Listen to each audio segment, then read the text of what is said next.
Zortzigarren ariketa honetan, tarten atalean gabiltza, eskatzen digute, adierazteko hor atal hauetan agertzen diren desberdintzak, grafikoki eta tarteera. Lehenengo esan, niri ez zaidala gustatzen adieraztea holanik bakarrik multzoak, zenbaki multzoak. Multzo bat bada, nik nahiagot idaztea, bai? Holanik eta hemen barruan, izak bete beharreko baldintza. Markatu minus iru eta bi. Bale? Hau zengo zen, nik holan idazikot beti eta holan eskatuko idaztea multzo eran idatzi behar danian. Bale? Bueno. Eta 6 kaso hauetan, grafikoki adierazi behar ditugu eta tarte edo zuzen erdieran adierazi. Bueno. Grafikoki, zuzen errealean, markatuko ditugu bi zenbaki hauek, minus iru eta bi, lehenengo fikatuko gara, ea, sartzen diren edo ez, bardin agertzen bada sartzen dira, beraz, hori kasu bietan, beraz biak puntu baltzak, eta izak, bien arteko guztiak dira, beraz, hola adieraziko dugu grafikoki. Gogoratu markatzea moduen batean, argi ze zati dan adierazita dagoena. Ez da nahiko apur bat lodiagoa, ez markatu beldur barik. Eta hauze tarteeran, puntu baltza bada, gogoratu kortxetea dela, beraz,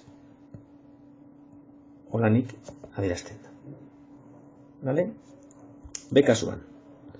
Bekasuan berriro, ekiza zenbaki erreal, zenbaki erreala, non 5 txikinago isa dan.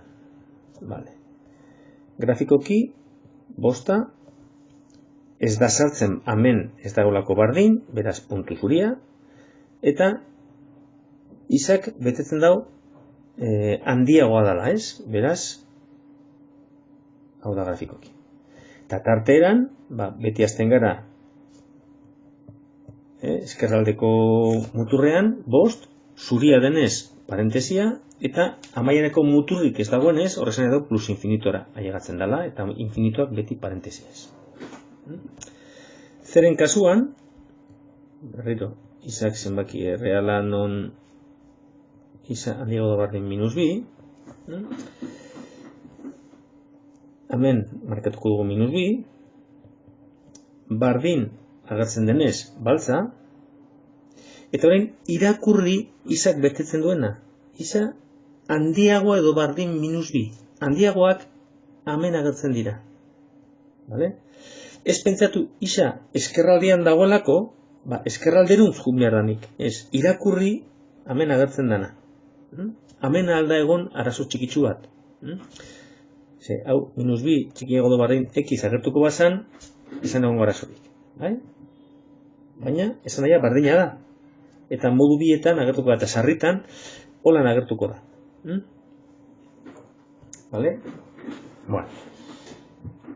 Eta hauze tarteran, minus bi, kortxete, eta plus infinitoraino. Deren kasuan, minus bi, txikinago edo bardin isa, txikinago irubiren, bakigu irubiren, handiagoa dela minus bi baino, Orduan, hau berez, gogoratu, niri zaidala gustatzen doanik idaztea, eta nahiago dela, isa zenbaki errela non, eta multzo eran adieraztea beti. Grafikoki, zengo da, minus bitik, irubirenera. Minus bi sartzen da, hemen bardin agertzen dalako, beraz, baltza. Eta irubiren, hemen ez dagoenez bardin, ez da sartzen, beraz puntu zuria. Eta tarteko guztiak markatu. Eta hauze, tarteeran, izango da, puntu baltza kortxete, eta bestea zuria. Irubiren. Ez duzu ezetan ipini behar hemen 1,5, ipintzen baduzu ere, ez da negongo arazori, baina berez ez da ezetan ipini behar. Eren kasuan, isa zenbaki erreala, non, lau txikinago isa txikinago 0,1, marraztuko dugu, lau eta 0,1, bardin ez denez agertzen inon bez, biak izango dira puntu zuriak, eta isa tartekoa denez, holanik.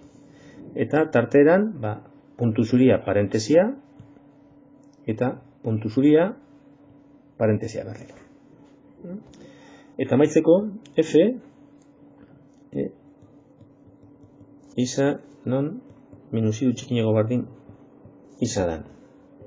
Bueno, gogoratu, desberdintza bakar bat agertzen bada, komeni dala irakurtzea grafikoa egin aurretik, isak zer betetzen duen. Argi marrasteko eskerraldekoa edo eskumaldekoa dan. Kasutan, minusiru marka behar dugu, bardin agertzen denez, minusiru baltza da, vale? Eta isa handiago edo bardin minusiru, handiagoak hemen dauz. Vale. Eta orduan, tarteeran izango da baltza kortxete, eta amaieraraino, plus infinitoraino.